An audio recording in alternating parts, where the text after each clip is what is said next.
I'm not here for the money. I'm here for the here, glory, you yeah. know? It's a sport. Like, we're in an arena. Like, we're Exactly. cutting the head off the line, you know? Or you get Yeah. your own head cut off. I'd be up $1,000 and I'd let it slide. Right. And I knew that the issue was I had never had to go work and Right. physically feel. Yeah, like, trade your time for $1,000. Like, that's a lot of time.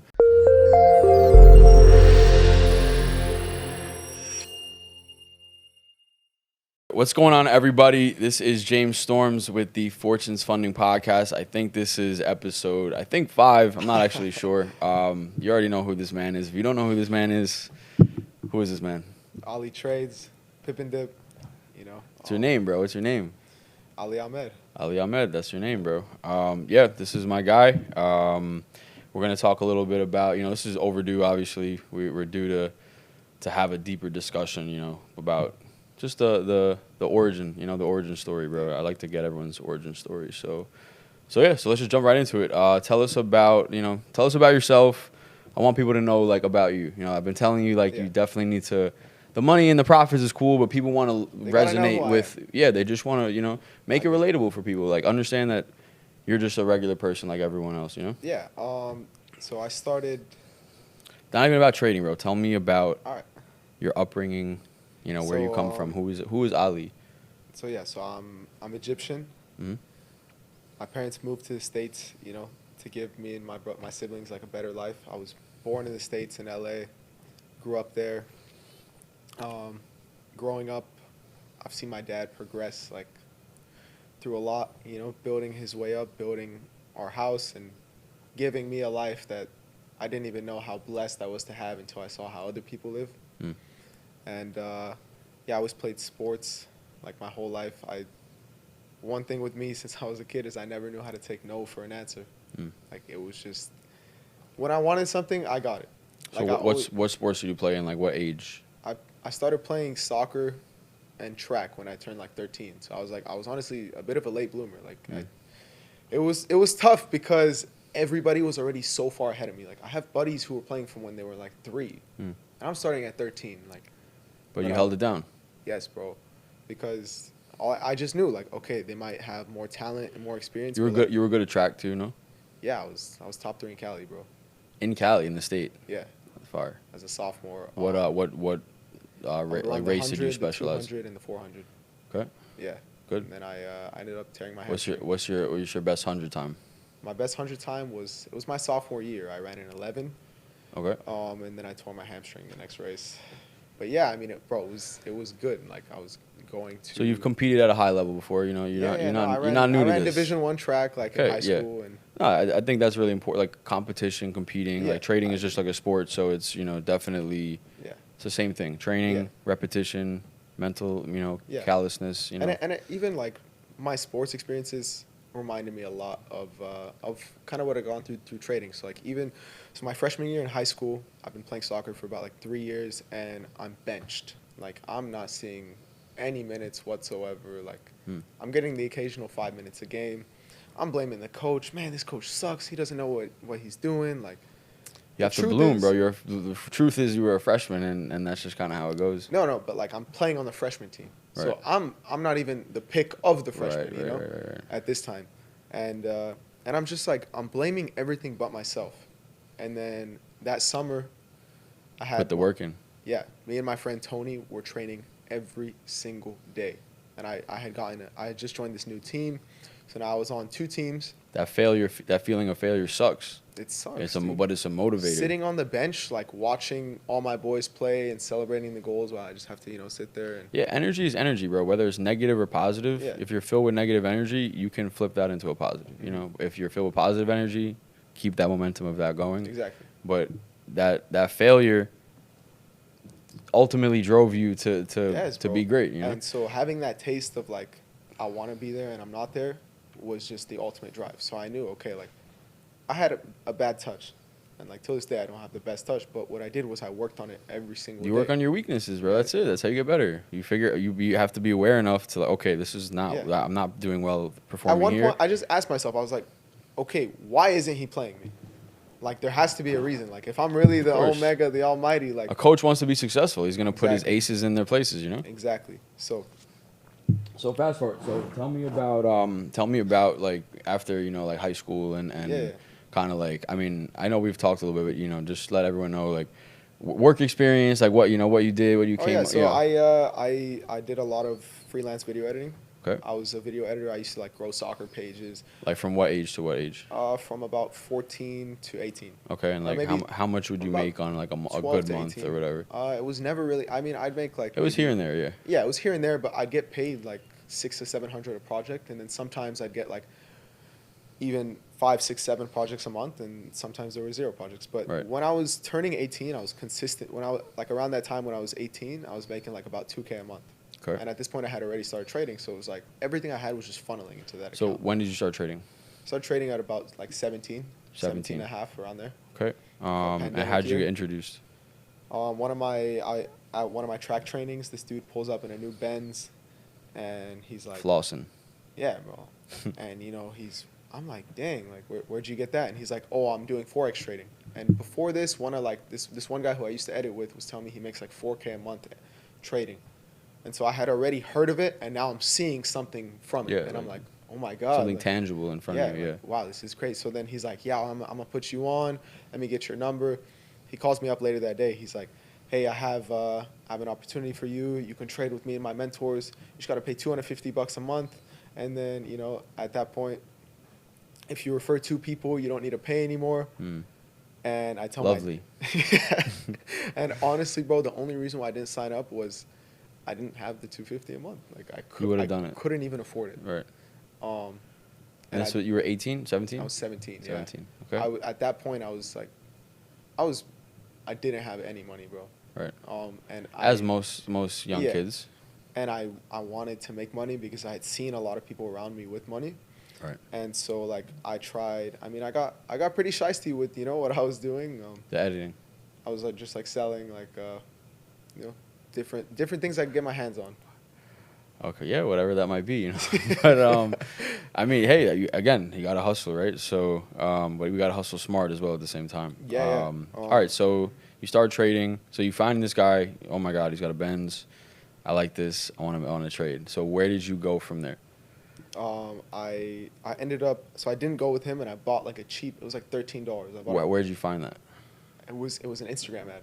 Instagram ad. Yeah. So you had started kind of like I diving Googled into it, that and then Instagram. when you like look something up once, Yeah. that's it. But you ads are saw done. it, and you got what I want people to understand is that you saw something, you got interested and curious, and then you Yes. decided to leap towards To go, that. I had to, bro. Yeah, right. Especially because as a kid, I was always fascinated with different currencies. So Right. like, my uncle has like a ton of different currencies. So And you weren't new to making some type of money online. Nah, You had yeah, doing this that's editing. It's the only thing I knew. Because some people are very so skeptical. It's like online. They they never made money from anything online Yeah, before. So most people are very brick and mortar. So all right. So you bought this $13 course, and then what happened? I finished chapter 1 Hmm. about support and resistance, Hmm. and the dude, right before chapter, there was an intro period which Hmm. I did, and then I did chapter 1. Hmm. Talks about support and resistance, and he's like, yeah, when you can turn 3K to 5K, that's when you should go live.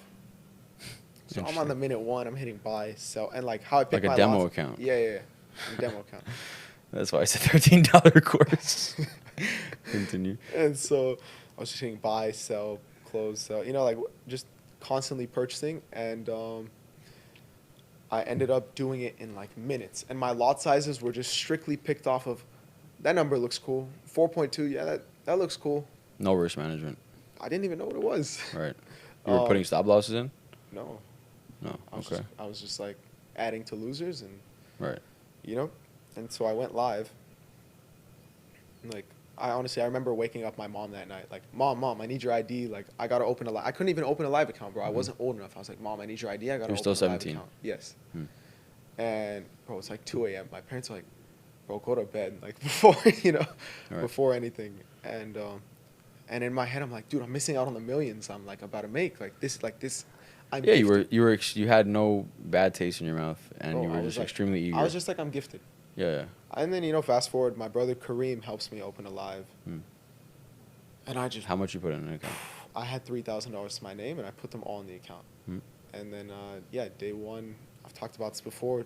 Day one, I'm floating $2,000. I remember I bought some Balenciagas that day. I'm lit, bro. Like, before closing or anything, like, and I went to shower, didn't shower, came back, look at my screen, and I was getting margin called.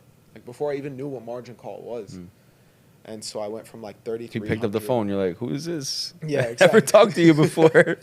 What are you? Wait, Yeah. why'd the position disappear? You know? Yeah. And I went from like. And you vaporized the whole thing, or It was from you had, like, 3,300 left? to like I think $400, something like that, or 900. Yeah. And then the next day, I was at this point. I found out there's something called signals, so I joined the signal room, and I was like, How'd you feel after that? Bro, 17-year-old kid. I couldn't show face. Lost all your bread, basically. I was terrified, because I had made it so public to everyone Right, around right. me, like, I'm doing this. yeah, I'm doing this. Like, Right. watch me run up this million. You know, I just bought some fresh kicks. Like, I was feeling like I was up here. You know. And yeah, it didn't work out that well. And my dad would always ask me, like, how's that training thing going? I'm like, it's all right. It's all right. And then when my brothers would ask me, I'm like, bro, don't even ask. And then they just chuckle. Yeah, I mean, it's doing a little better now, you know. But, yeah. But that's part of it, you know. So all right, so let's continue going. So All right. So you had that experience. What kind of happened over the last? Because you're 20 years old now, right? When's your birthday? April 28th. April 28th. So you're basically freshly 20 years old. Exactly. You're basically still 19 at this point, you know. So from now to 18 to basically the last 2 years, like, go with that. All right, so You had that experience. All right, so you at that point, got your teeth knocked out, yeah. and then what happened? that friend who told me he made $4K a month, I asked him, like, bro, where should I go from here? And so he gave me his Telegram so I could see his signal groups. And I was So like, he takes signals. He wasn't really a trader. He was just a signal Yeah. taker, basically. Yeah, pretty much. Okay. But he was making money. He was bro, yeah. Consistent, you know. I mean, he could trade, but like he was very picky with how he did it and things like that. So he had like a different approach to it, you know. While I was just like, money, like let's go, let's run, like a track race. I thought trading was a sprint, bro. Right. It's not. It's definitely not. It's definitely not. So I did that, and then there was this one group that used to drop Zooms. So then I finally joined them. Started like keeping up with their Zooms, learning. One of those guys mentored me for a while, and then I took a couple courses, built up some bread, blew it all, built up some more bread, blew it all. Like, I remember hitting like a 4K. I was floating 4K. My account was like a 2K size. I was traveling, and I let it all slide, vaporize my account. And then, I was on vacation. I remember talking to my cousin Kareem, like, bro, this is it. And he always motivated me and pushed me and drove me to the right direction. So, like, I've never worked a 9 to 5. Like, it's just how it came to be. And Well, you never really worked like a job, really. Ever. Yeah, I always, like, not even a my 9 to 5, mindset- just a job, you know. My mindset was always like, if I am going to go do this guy's work. You don't have to, yeah. I mean, Yeah. you can make money doing anything, bro. No, it wasn't even that. It was like, okay, let's say I was going to be an editor for a company. If I'm going to get paid $50 for this project while they're getting paid $5,000, like, I agree. why don't I go outsource agree. myself and get paid $2,000 to do that same project? I agree. And then, you know. Yeah, depending on the task you're doing, Obviously, get compensated for what you're worth. You know, Yes. simple as that. So I never felt like my worth was to be under somebody. of course, You know. I mean, listen, I can agree with that. I can also, you know, I did it differently. Like, I just had a decent job at the restaurant. Like, I was making, you know, $300, $400, $500 some nights. So, like, it was good money for me at that age. So I was just like, yo, I need this income right now so I can make plays, you know? Oh, I fucked it up. All right. Well, I know I got another $1,000, $1,500 check coming in this week from work, you know? It was tough because you have to balance both of them. Obviously, when you have, like, freedom of your time, even if you're doing little entrepreneurship, you know, ventures here and there, it helps with your trading because you don't have to revolve around that shit, you know? So, but it was good for me at that time. You know, I think also it just helps you, whether or not you're working, you know, a job or not. Like, I think just having a general understanding of like the value of a dollar and like working a job definitely keeps that was you an issue humble for me. for sure. Yeah. It was like, I remember speaking to my family members, like, I'd be up $1,000 and I'd let it slide. Right. And I knew that the issue was I had never had to go work and physically feel. Yeah, like trade your time for $1,000. Like, that's a lot of time. Yeah. Because like, and that's a good thing and a bad thing. I think it's a bad thing for you because you never experienced it. But you know, it could be a good thing for you, and for most people, that like their whole perception of things are fucked up, you know, because they've always been used to trading their time for money, you know. So I think the most important thing is that you understand, like, you don't like trading your time for money at one point is not going to be your best. As for some people, like I said, when I was a young kid, that was the best thing that I could do, was trade my time for this money so I could take this money and then make a play, right? But eventually you realize, like, damn, like, trading my time for money is not it. Like, this is not my most efficient use of my time. I'm worth more than that someone will pay me for my time. Exactly. And you can only, between sleeping and working in 24 hours in a day, you can really only trade about 16 hours of your time if you're fucking working like a slave, you know? Yeah, so at a certain point, you need to find a way to leverage your money and have your money make money for you. Simple as that. Like, but having that core understanding of, damn, I used to spend 40 hours a week, 50 hours a week, 60 hours a week of my time to make this much money, keeps you very grounded, very humble, you know? So I think that's, you know, it's important for sure. It was definitely one so of maybe, you know, maybe go apply to Denny's or something, you know? Oh, I'm not going to lie. Like, I had considered just working, like. Yeah. And I was just like battling myself. Like, it helps. Like I said, I think it was one of the biggest obstacles in my trading, because my biggest issue with trading wasn't that I couldn't trade; it was that I was greedy. Right. So like, why was I greedy? Because I had never known, like, dude, it could really take me like an entire month. It gets very desensitizing on the screen, bro. You see $1,000, you're like, you know, it's like a video game, bro. Like, you don't really care about it, you know. But if it was $1,000, like, fluctuating the cash like right in front of you, like, it would be a whole different story, you know. Like, imagine somebody just put like literally as your drawdown goes, the cash is flowing in and flowing out. Yeah. But I mean, no, it's. I always loved making money, bro. Like, I always, like, as a young kid, like, I would do all types of odd jobs. I started the sneaker restoration business, and you know, I started lifeguarding at, like, I don't even know, like 14 years old, 15 years old. You know, I always thought I was gonna be like a big time videographer, like a video editor or something, and I met the producers, or, like, you know, some of the higher ups, the guys who were in charge of making the Hangover movies, and I sat down with them just like we're sitting here. Had a full-blown conversation. I had a family friend who was close to them, and some of, like, the agents in that industry. We're sitting and I'm talking to them, and the one thing I learned that day, I walked away like, I'm never touching this job again. Like, I will never, ever, ever be an editor. Why? I felt like editors kind of get spit on. Like, honestly, like, it's just like, go do this. I mean, it's just a mundane. It's a mundane task for the agency, or, you know, it's just a mundane. Okay, just edit these, like. Just get it done, you know? So, and, like, to me, whatever I do, I kind of like to treat it like an art. Right. You know? It's like my edits. Well, yeah, there's passion inside of it. Form of my expression. There's a good, I mean, again, what your worth is, you know, if you have a certain style and a certain artistic, you know, behavior behind it, like, you're going to be worth more than the mundane robot that's just going to go, you know, whatever. Yeah. So, but anything is, you know, but always get what you're worth, you know, but you need to, that's something that you determine, you know? And that was where I just felt like, okay, this isn't what I'm worth. Like, I'm worth so much more. Right. And, like, the more I grow, the more I get, like, a true feeling deep down inside of me, like, I'm worth more. Like, I have to go get it. Like, let's figure out the steps to do it. So, like, I've never, like, I don't like putting a ceiling on myself. Right. Like, it's like where. Well, there is no ceiling. Yeah, exactly. The ceiling is only self-imposed. And it's crazy because I just met, I ran into somebody who I had seen in kindergarten recently. Like, who I went to school with in kindergarten. I saw him.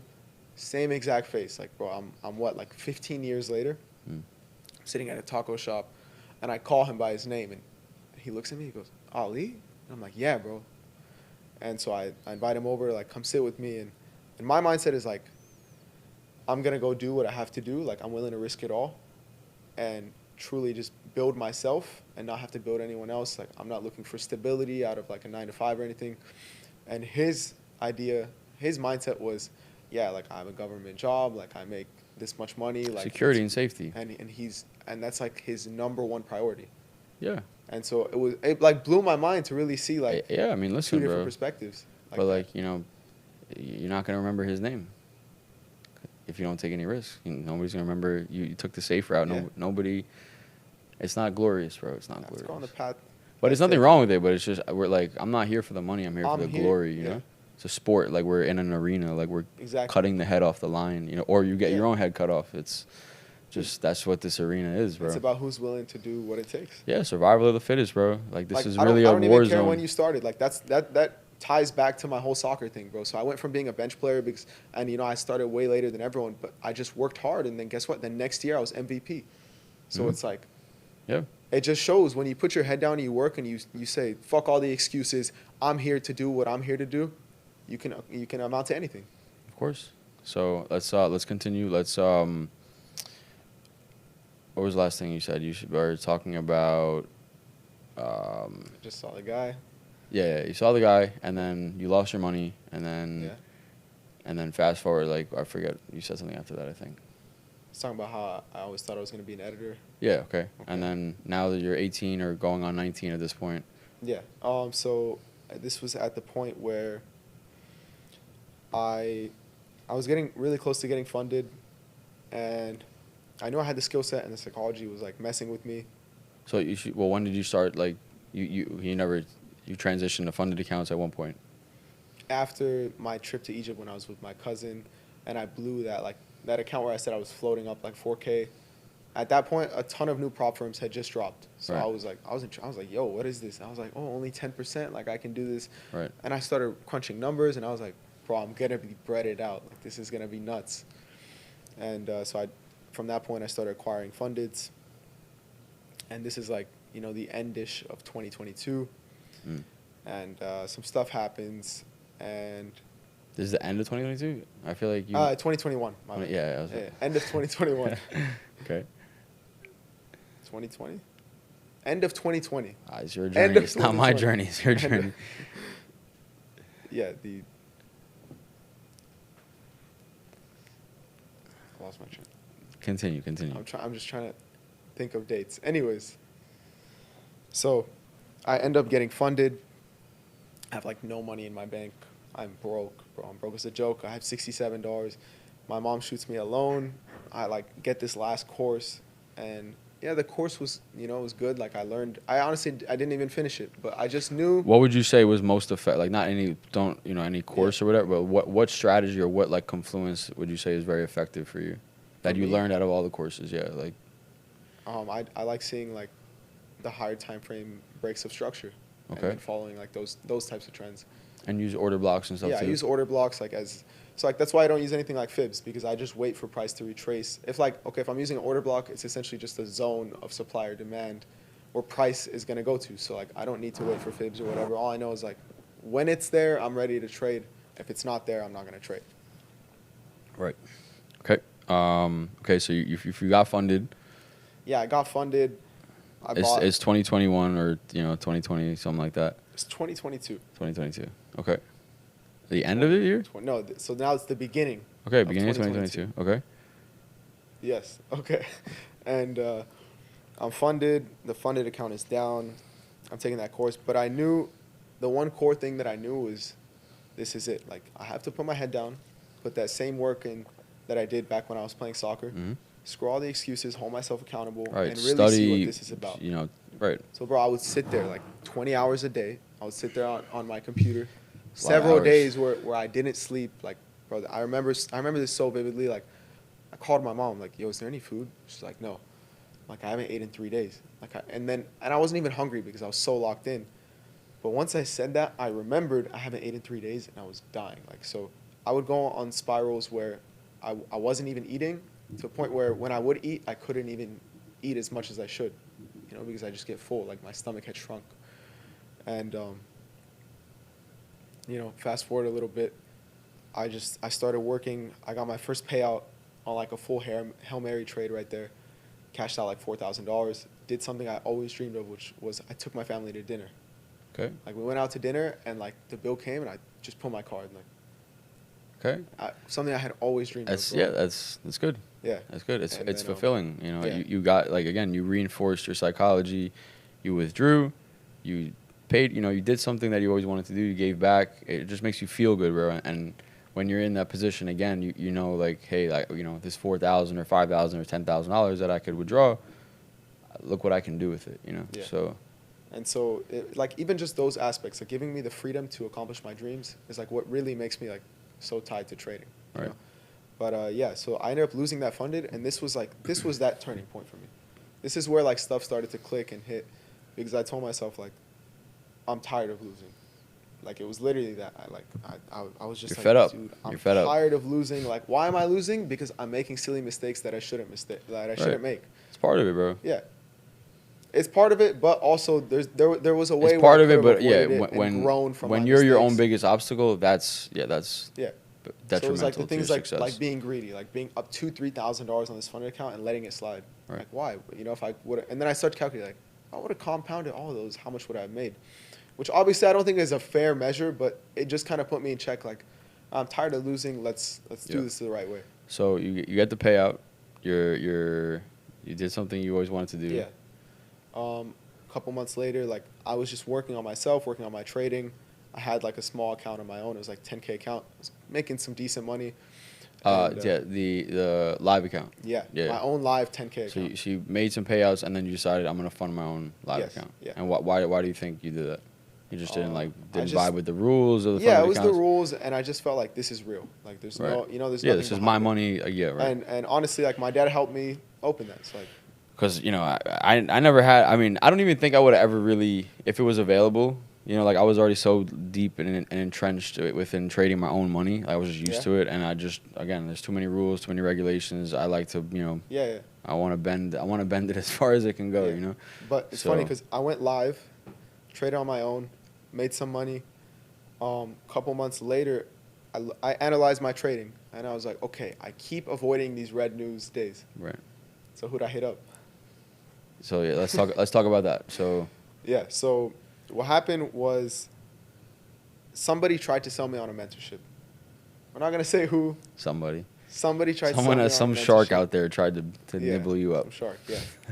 And I had met James at the summit just about a couple months before that. Right. And I just remember Summit like, of 2022. two. Yeah. So I'm already making money at this point, but I know like, okay, there's more out there. There's more I need to learn. And I was just that's in the another game. thing. Like you had some taste of success, but you understood like I need to go further. Yeah. And for me to go further, I need somebody that's further Who's along. done it Like further, yeah. you don't need somebody, but it's in your best interest. And Yeah. like that's another thing. People are scared to. I mean, don't get me wrong. There's a lot of shifty, shady people out there, bro. So like when you're looking for a mentor, like you're probably gonna end up spending like at least Yeah. $5,000. Like typically, nobody's gonna mentor you for like cheap like that. So. Yeah. So you understood, okay, I see the potential here. I'm having some taste of success. I want to go further. I want to invest. I want to cut down my learning curve pretty much. Yeah, So, pretty much. So- that's important, So that guy had told me like, yeah, it's 5K, whatever. And I knew for a fact like I could bring him down to 3K. So in Right. my head I was like, the cost was 3K. Right. And I was like, okay, like, it's not cheap, but maybe I should go for it. And for some reason, and I don't think it's a coincidence, but for some reason, like, I felt like, hey, you know what? I should hit up James. So I texted you, hey, is this the actual James? And you send me a voice note. Yeah, bro, this is me. What's up? So you were introduced like by your friend basically, or you met me, but I think I had just or, walked no, up to I you think at the remember summit. I remember you had said you were in the crowd, and then Yeah. you're like, who is that? Like speaking. Bro, I was like, who is this short guy? Like, I like what he's saying. This Because this fucking. I was guy. just like, it was you and Stu who I really liked what you guys were saying. So I was Yeah. like, who is this guy? Yeah. My friend's like, that's James Storms. He trades like US 30, just strictly fundamentals, blah blah. And I was like, okay, but I really liked what you had to say. So Yeah. months later have passed, Right. and I'm looking for a mentor, and I just remember, okay, what about James Storms? Like, I spoke to you for like 2 minutes, and my friends called me, yo, bro, we're gone. Like, and I was like, all right, I gotta go. Yeah. Exchange telegrams. I hit you up a couple months later, and you're like, it's 5K. And then I tell you about the other guy. Okay, well, he's willing to do it for 3. I just knew, like, I knew for a fact he's gonna do it for 3. And you told me something like, you just showed me a couple things about him, and I was just like, listen, you get what you pay for, basically. Yeah. Like, and what's funny is that guy ended up scamming me. Yeah, You yeah. remember, like, I didn't buy his. I bought something else Yeah, for him. yep. Ended up scamming me. I know. I met James. James pressed him for me. Got me my money back. Yeah, put people in the press. Yeah, you can't be fucking around out here. So, all right, so you did that. We went through the mentorship. I mean, you were already pretty nice with your technicals, to be honest Yeah, with you. no, I knew I what taught I was you. doing, yeah. I mean, I taught you what I do. Like, but you already. I think really what helped. One, the mentorship was best for you for obviously the fundamentals and just understanding the economy and the news and whatever like that. And then obviously just general guidance, bro. Like, because a lot of it is just comes down to you could have the technical knowledge, you could have the fundamental knowledge. money management is the third pillar that like a lot of people don't really understand, or they're not really experienced enough with making money, withdrawing money, Yeah. what to do with that money that you withdrew. So like, bro, one of the biggest things that I used to flex was like, I'm up this much. And then when I met you, you were like, it doesn't matter how much you're up. Right. It doesn't even matter how much you close. Right. Until you hit the withdraw button, Right. sell the crypto, Right. and send it to the bank. Right. That's when it matters. Yeah, because people, again, you have to enter the trade, you have to close the trade, you have to withdraw the money, you have to withdraw the crypto to your wallet. Bitcoin looks bullish. I'm gonna hold Bitcoin. You got to sell the Bitcoin because that's another trade basically at that point. Yeah. And then you have to obviously withdraw it to your bank and then spend it. And then spending, that's the whole point of this whole thing, is to make money, put it in your bank account, and spend it, take care of your family, just have fun things to do. And that's what it's all about. So that was like the next catalyst, which was like, if it was chapters in my life, it was like, one of them is meeting James Storms. And that was the next catalyst. And it was just a lot of the guidance you brought to me, which is funny because I've told you how much I value it. But even when I talk to other people about the way you've helped me out in this industry, like, they're like, man, I wish I had somebody like that. Right. Which is, bro, it means a lot. Yeah, I mean, it's just seasoning, bro. It's just, I've been seasoned, I've been overcooked, I've been well done cooked before, and it's just not a good not a good feeling. So I don't want you to go through that, like, bro. Growing up, like I said, bro, I argued with my dad a lot, and I didn't notice that he always had my best interest in a lot of things. Right. But then when I got a lot older, you start getting mature, and you start you start making decisions on your own that he was making for you, and you realize, like, damn, and like, I'm like, he wow, was he making, did have my best interest. he was making the right decisions. And then I learned how to listen. And so, like, a lot of things you tell me, bro, Right. even if my mind is somewhere else, like, yeah, I mean, it comes down to experience, like, that's it. You can't and really. So I kind of treated you like can't a rush cheat the code, experience. bro. Yeah, of course. Like, well, that's what a good mentor is supposed to do, bro. Is if it took me 5 years to get here, then ideally we get you there in 2.5 years. I mean, like, where were you at 2.5 years in your journey? Broke, working a job. Well, actually, probably had just gotten fired from my job. Like, literally just at home, trading, blowing my money, and playing video games. I mean, so I met you at 1.5 years. Yeah. I'm now at 2.5. Right. And I've been funded. Right. You've been funded. You made a $40,000 payout. Like, I mean, last night. Last night, what'd you do? I made. What was it? 13,000. 13,000. Right? So, like. Literally closed trades last night, $13,000. Closed, so withdrew, made you made a 5K withdrawal. It was on a 5K account, so it was right. Like, what is it? 250% gain. Like walking the tightrope, but you successfully crossed the tightrope and didn't hey. fall off, But you made a withdrawal and you did what you had to do, and now you can play around with that money and continue to build it, and you've already secured your initial investment. So cool. So tell us like a little bit about I guess your experience with now kind of growing your brand and kind of like things like that, and how it's impacted your trading. And so for me, I started Pip and Dip as a way to, I said it, bro, I have videos from before I even started where I'm like, I'm gonna influence the next generation of traders. Like, that's been my dream. Like, the way I see some people get looked at, like, even, bro, we're at Rolling Loud, you're getting recognized. Like, there's somebody out there who's saying I was profitable because of James Storms, and I don't want it to just be somebody. I want it to be that everybody out there is going to say. You just want to elevate the niche, bro. Like, exactly, because there's a lot of people not everyone elevates the niche in this niche, I'll ask people, like, have you heard of Forex? Right. No. Have you heard of stocks? Yes. Right. Okay, so, like, let's bring that awareness. That's what I want to do. I want to bring the awareness to Forex, and I want to bring it in the right light, because I've seen so many people be scummy, and, like I said, oh, buy my course because I have a Lambo. Like, you want this Lambo? Like, I'll teach you how in my course. Right. And then they only got the course or they only got the Lambo because they sold that many courses. The superficial, It's just a lot of stuff, especially that you brought to light to me, with like people having cook accounts, which people faking results, like, just all over the industry. It's disgusting, and it gives everything a really bad name, and it's also like a lot of naivety in the niche because people don't even know how deep that shit goes, or like who's really doing it, or it makes me look bad. People are like, oh, well, you're one of these people, like, you get grouped in with all this. And I mean, especially with your results, it's unbelievable. So many people out there have faked results and not even shown that much. I agree, but it's it is what it is. It is what I got all the receipts if anyone wants to see it. I know you do.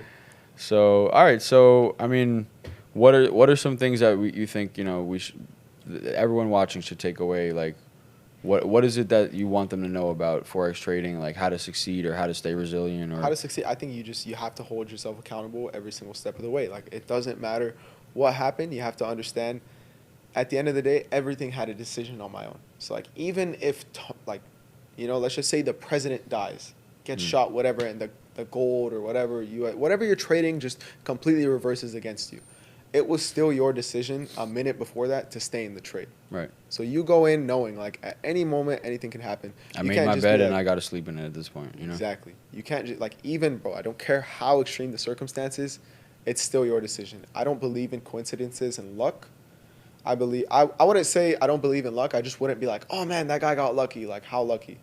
I'd be like, no, I mean, he still had to make a decision to whatever, whether he woke up that day, whether he had to go to a place to get lucky. Right. Behind every single bit of luck, there's a decision you had to make. Right. So I believe in like just accountability, and same thing with bad luck. Like, you're not unlucky, you've just made the wrong choice. Now Right. you can either learn from the choices you've made and not Right. repeat them. Well, yeah, trading, like I say all the time, trading is all about decision making. Every single step of the way involves a decision, right? Okay, I'm gonna put this amount of money in the account. I'm gonna trade this many lots. I'm gonna risk this much. I'm in the trade. Okay, I'm gonna decide to hold. I'm in profit. Yeah. I'm not going break even, or I am going break even. I'm up $10,000. Okay, it's starting to retrace for me. Oh, I see a break of structure on the lower time. Like, every single piece of information that you're presented with forces you to either make a decision, and indecision is also a decision. You know, just sitting. You always want to be very decisive in trading. Like, whether if something happens or you see some type of catalyst, not doing anything is a choice, obviously. So sometimes it's the right choice. I agree. Sometimes it is the right choice. If nothing has changed and the trade is still valid and everything's good, the decision to be made is nothing, right? One thing I really want to stress is like, get out of the mindset of I have to trade every single day. Like, everybody goes through it. I understand that in the beginning. I think it's super common. Comes down to your strategy. Comes down to your strategy. Yeah, I mean, you could have don't be married to that idea. Right, of like, course there not. are people who will be like, of course not. You didn't trade today. Like, what are you doing? And I'm like, whoa, I didn't see my setup. Yeah, of course. If your setup occurs every single day, kudos to you. But I still don't think everybody, like, if there's 300 trading days in the year, I don't think you're going to get 300 setups. Like, no, of course not. I mean, there are people that scalp all day long and they take, just indicator-based scalps or, things like that. But that's, obviously different than what we're doing, But let's just say like a very high-quality opportunity does not come around every day. Like, and I used to not understand. We can agree on that, When you'd be like, yeah, I trade every once in a while. Because you remember, like, bro, I used to scalp every single day. Like, I take like 8 trades a day. And you see the difference in your trading, how you can kind of really just hone in on one opportunity and really like extract a lot my more. My win rate is higher. My wins are a lot bigger. You have more time. Way more freedom. Yeah, you're just not married. Like you said earlier, you spend 20 hours a day on the charts. Like, who really wants to do that, you know? Now I do all my markups on Sunday, set my alerts. That takes me about 30 minutes. And then I'm just chilling the rest of the week until I get an alert in my zone. Mm-hmm. So like, I've transitioned to be super hands off the charts, but still in a way where it's extremely effective. Absolutely. So yeah, so I think that was pretty decent. I think we can let's do like a wrap up statement. Like what's next for you, and what do you want people to know about you like that wasn't spoken about? Yeah, I think what's next for me is I'm just truly gonna influence that next generation of traders, and I just want people to know, like, watch out, because everything we're doing on this side, myself and you, I consider you to be on my side. It's completely authentic. Definitely on your side, bro. It's completely authentic. It's completely real. There's no foo-foo here, bro. Yeah. That's it. I know, wins and losses, bro. Like, exactly. Struggles, bro. Like, we've all went through the struggles, bro. So, that's what people should know, is that we're not impervious to struggle. We're not, we go through the pain. I think the difference is that we know we're already locked in. Like, I'm not turning around at this point. Yeah, like, exactly. Even 3 years ago, like, had no result. Like, I'm not turning around. Like, we're going to continue to go forward no matter what happens. Yeah, definitely. So, I think that's the most important thing. Well, yeah, I'll lead trades. Oh, go ahead. No, sorry. yeah, I was going to say, like, it all comes down to whether you believe in yourself or not. Like, why have I amounted to a point where, like, for example, yesterday I can make $13,000 because I failed so many times. You lost $13,000, Yeah, I mean, bro, what was it? 3 weeks ago, I was up 12,000 and I let it flow all the way back. Yeah. So like, I learned from that, and guess what? I was up 13,000, and I closed because I was like, why would I let this slide? decision making. You made a poor decision. You realize like, damn, that was a poor decision. Now you believed in you believed in yourself enough to put yourself back in the same scenario where you're up a similar amount of money, and all you did was just make a better decision. Yep. Close the trades, because it doesn't matter at that point when you're up a certain amount of money. It doesn't matter if you keep going. I made money. Exactly, like you still won. You still beat the game, and then you did what you needed to do. Press withdraw. And now money's on the way to your bank account. Exactly, you're gonna have a little fun with that, whatever. And I mean, I'm in Miami. I'll for sure have some fun. Exactly. So, all right, cool, bro. Thank you, bro. I mean, yeah, no, I definitely think that was good. You know, for people to know, like I tell you, you know, if you want to do this whole social media thing, people need to know the ins and outs of where you come from. So, thank you, everyone. Thank you for tuning in, guys. Appreciate it. Fortune's